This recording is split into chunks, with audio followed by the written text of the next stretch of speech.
राधिका बरसाने वारी की जय। राधे राधे। माघ मास महात्म्य अध्याय 18। 18वें अध्याय में भगवान दत्तात्रेय एक अप्सरा की कथा सुनाते हैं जिसने केवल 17 दिन प्रयागराज में माघ स्नान से देवयोनि पाई थी। भगवान दत्तात्रेय कहते हैं, राजन, मैं तुम्हें कांचन मालिनी नामक एक अप्सरा का इतिहास सुनाता हूँ जिसे सुनने मात्र से महापापों का नाश हो जाता है और माघ मास स्नान के प्रति श्रद्धा और भक्ति का उदय होता है। प्राचीन काल में कांचन मालिनी नाम की एक अप्सरा माघ मास में प्रयागराज की त्रिवेणी में स्नान कर आकाश मार्ग से कैलाश जा रही थी। रास्ते में एक भयंकर राक्षस ने उसे पुकारा और कहा, हे देवी, आप कौन हैं? कहाँ जा रही हैं? और आपके वस्त्रों से गिरती ये जल की बूंदें कौन सी हैं जिसके मेरे ऊपर गिरने से मेरा मन शांत होकर द्रवित हो रहा है? क्योंकि मेरा तो राक्षस स्वभाव है, मैं तो ऐसा नहीं हूं, तो किस लिए मुझे इतना अच्छा लग रहा है? इस पर कांचन मालिनी ने कहा, मैं एक अप्सरा हूँ और देव योनि के कारण मनचाहा रूप बना लेती हूँ। मैं प्रयागराज में माघ स्नान करके कैलाश माँ पार्वती के पास जा रही हूँ।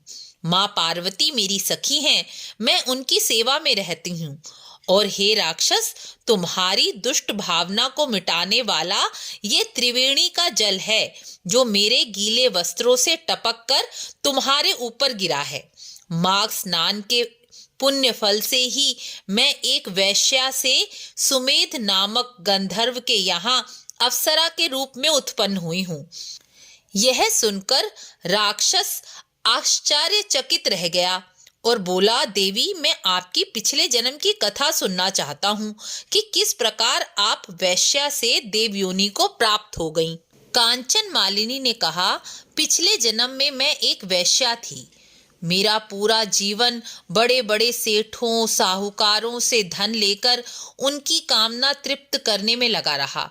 लेकिन जैसे जैसे मेरी आयु बड़ी हुई तो मुझे ग्लानि होने लगी कि मैंने अपना सारा जीवन धन बटोरने में ही लगा दिया। ना ही मैंने किसी की मदद की, ना सेवा की, ना भगवान का भजन ही किया। यह दुख मुझे दिन रात सताता रहता। एक दिन मुझे मार्ग में राजपुरोहित मिले तो मैं उनके चरण पकड़कर रोने लगी और कहा, मैंने पूरा जीवन पाप कर्म किया।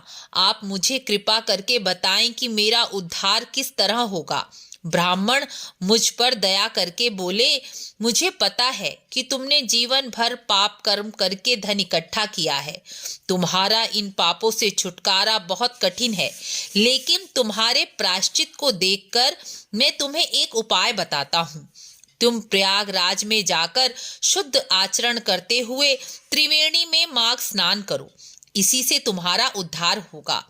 पूर्व काल में स्वयं इंद्र भी माघ स्नान करके ही अपने पापों से निष्पाप होकर दोबारा देवताओं द्वारा पूजे गए थे।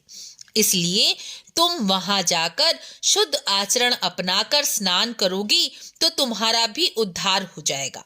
लेकिन ध्यान रहे, तुम वहां जाकर अपने मन को किसी भी पाप कर्म में मत लगाना, नहीं तो तुम्हारी दुर्गति निश्चित है, क्योंकि तीर्थ में किए गए पाप का प्रायश्चित कभी संभव नहीं है।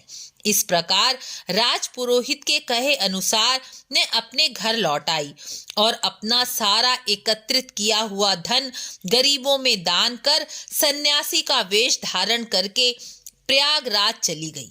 माघ मास आने पर केवल 3 दिन के स्नान से ही मेरे सारे पाप नष्ट हो गए और 17 दिन के स्नान से मुझे देव योनि प्राप्त हुई। अब मैं पार्वती की सखी होकर कैलाश पर पार्वती जी की सेवा करती हूँ। इसी कारण आज मैं प्रत्येक माघ मास में प्रयागराज स्नान करने आती हूँ। इस प्रकार 18वां अध्याय पूर्ण हुआ। अब बारी है माघ मास उपाय की। माघ मास में कंबल, गर्म वस्त्र का दान और जूते का दान करने से मनुष्य सभी सांसारिक सुखों को प्राप्त करता है। जिन्हें सांसारिक सुखों की कामना है, धन की कामना है, उन मनुष्यों को गर्म वस्त्र, जूते, देसी घी का दान अवश्य ही करना चाहिए। आपको वीडियो अच्छी लगी हो तो लाइक शेयर जरूर करें। मिलते हैं अगली वीडियो में। राधे राधे।